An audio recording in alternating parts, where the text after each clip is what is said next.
কি আমি জিজ্ঞেস করছি, আমি আপনাদের পুলিশকে জিজ্ঞেস করছি, পুলিশ কি ধর্ষণকে সাপোর্ট করছে? পুলিশ কি সন্ত্রাসবাদকে সাপোর্ট করছে? পুলিশ কি সন্ত্রাসবাদকে সাপোর্ট করছে? সাপোর্ট করছে? আমরা একটু কর্মসূচিতে কথা বলি। একটু জানলে বুঝেন। হ্যাঁ ভালো এ ভাই আপনারা কি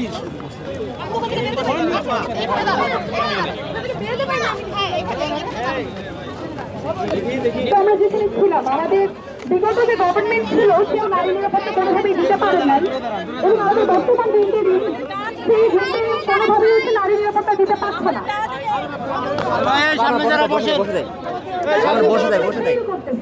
এবং দেখা যাচ্ছে যে আমাদের যে গণতান্ত্রিক পুলিশ এবং সাজোয়া বাহিনী দিয়ে তারা দাঁড়ায় আছে, রেডি আছে যে আমাদের একটা গণতান্ত্রিক যে চাওয়া, সেই চাওয়াটাকে তারা বন্ধ করবে। বলেন না, বলেন। আপনার কথা কি শুনতে পাচ্ছেন না ওনারা? ওনারা জিজ্ঞেস করেন, আপনি পাইলে উনি পাবেন, ওনাকে জিজ্ঞেস করেন। শুনতে পাচ্ছেন আমার কথা? আপু আপনি দেখছেন যে 1 ঘন্টা ধরে তারা কোনো কথা বলছে না। হ্যাঁ এখানে আপু দেখছেন না, আপনিও আমি একা আসছি। আমি তো ভাই পুলিশের চাপে এদিকে একা পড়ে গেছি, আমাকে তো ধাক্কাই মারে এদিকে একা দিয়ে দিচ্ছে। এখানে আসছেন কি আবার সাংবাদিক কথা বলে এখতিয়ার নাই, কর্মকর্তা আছে, এডিসি আছে, তাদের সাথে কথা বলে। কার কথা বলার এখতিয়ার নাই?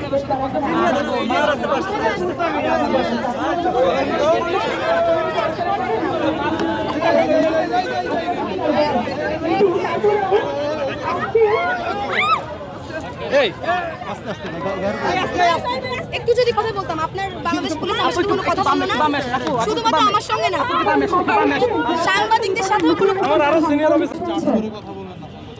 আমরা প্রত্যেকে এখানে যারা আছি আজকে, প্রত্যেকে এই গণ অভ্যুত্থানের অংশীদার, এই গণ অভ্যুত্থানের অংশগ্রহণকারী। এই যে স্বরাষ্ট্র উপদেষ্টা বসে আছেন, উনি আমাদের রক্তের উপর দাঁড়ায় বসে আছেন। শহীদ নাফিসার, শহীদ রিয়া গোপের রক্তের উপর দাঁড়ায় তারা আজকে এখানে শাসন করতেছেন। কিন্তু তারা একটা দিক, তারা সম্পূর্ণভাবে তাদের যে দায়িত্ব পালন করার কথা, তাদের যা প্রতিহত করার কথা, যা দমন করার কথা, তা করতে ব্যর্থ হয়েছেন। আপনারা জানেন, একটু আগে আমি এসে বলে গিয়েছিলাম, আমরা একটা নির্দিষ্ট সময় বেঁধে দিয়েছিলাম যে আপনারা যদি জনগণের সরকার হয়ে থাকেন, আপনি যদি জনগণের স্বরাষ্ট্র উপদেষ্টা হয়ে থাকেন, আপনি যদি আরেকজন হাসান মাহমুদ না হয়ে থাকেন, তাহলে আপনি এখানে বের হয়ে আসবেন, এবং যারা উপদেষ্টারা রয়েছেন তাহলে আপনারা বের হয়ে আসবেন এবং আমাদের সাথে সরাসরি কথা বলবেন।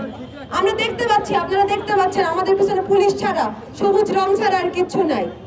এমন অবস্থায় ধর্ষণ ও নিপীড়নের বিরুদ্ধে বাংলাদেশ প্ল্যাটফর্ম থেকে আমাদের কঠোর কর্মসূচি ঘোষণা করা ছাড়া আর কোনো পথ বাকি নাই। নাজিফা আপু যেমনি বললেন, এইটা ভাই খালি আমার একার বা এইখানে যে কয়েকজন আছেন তাদের লড়াই বা আন্দোলন না, এই দেশের 50%, এই দেশের 8 কোটি মানুষের আন্দোলন এটা। উপদেষ্টা শারমিন মুর্শিদ, উনিও তো একজন নারী। এই আন্দোলনে ওনারা আসার কথা ছিল এবং আন্দোলন হওয়ারই কথা ছিল না উনি যদি ওনার দায়িত্বগুলো পালন করতে পারতেন। আমি এখন ধর্ষণ ও নিপীড়নের বিরুদ্ধে বাংলাদেশ প্ল্যাটফর্মের পক্ষ থেকে আমাদের আগামী কর্মসূচিগুলো ঘোষণা করব।